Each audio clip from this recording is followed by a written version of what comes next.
La noche era fría. Había mucha neblina y poca visibilidad, lo que hacía la navegación un tanto difícil. Aunque el capitán había desviado el curso del barco ligeramente para evitar el hielo, debido a las advertencias que habían recibido, seguían navegando a alta velocidad por las aguas del Atlántico Norte. No había viento ni olas, lo que hacía la navegación muy tranquila. Los pasajeros en el Titanic estaban muy entretenidos, sin saber el peligro que les acechaba.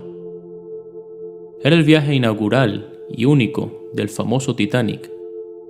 Salió del puerto de Southampton, Inglaterra, para dirigirse a Nueva York, Estados Unidos, el 10 de abril de 1912.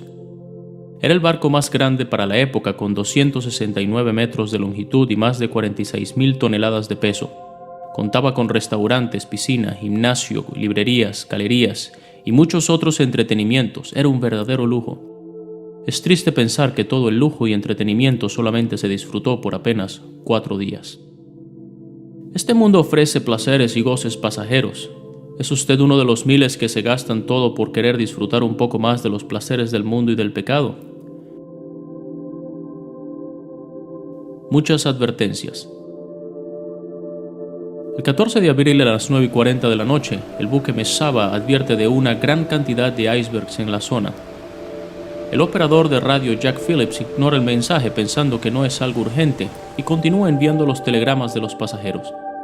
Más tarde, a las 11 de la noche, el buque California envía otro mensaje al Titanic, diciendo que han detenido la navegación por la noche debido a la gran cantidad de hielo. Phillips, desesperado por terminar con los telegramas, se molesta y dice: «Ya cállense, estoy ocupado».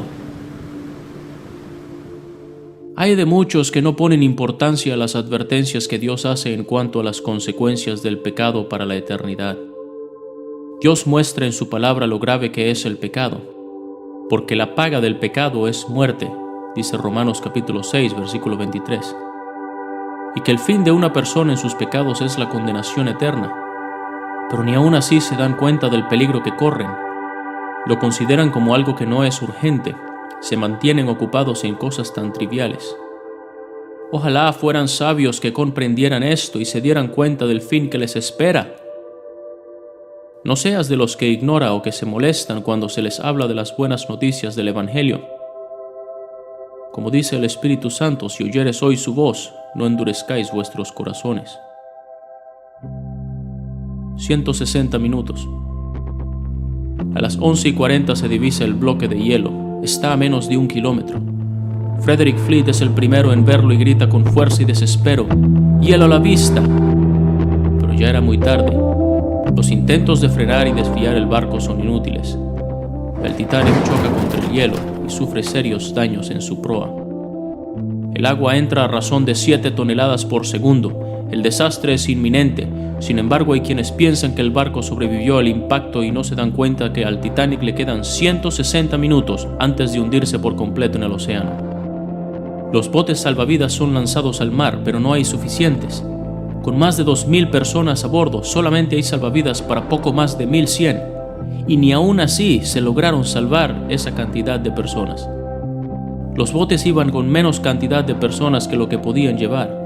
Más de 1.500 personas murieron en el naufragio. ¡Qué tragedia! Un mensaje urgente. ¿Estás preparado para la eternidad? Hay quienes se entretienen en el placer del mundo y del pecado y no se dan cuenta del desastre inminente que les espera por no haber confiado en Cristo para el perdón de sus pecados. Este mundo se dirige precipitadamente al naufragio. El cielo y la tierra pasarán, dice Mateo 24:35. Millones pasan a la eternidad sin Cristo y sin esperanza y se pierden para siempre.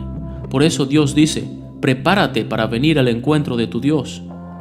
Cristo es el único medio para salvarte de la ruina por causa del pecado y de la muerte eterna.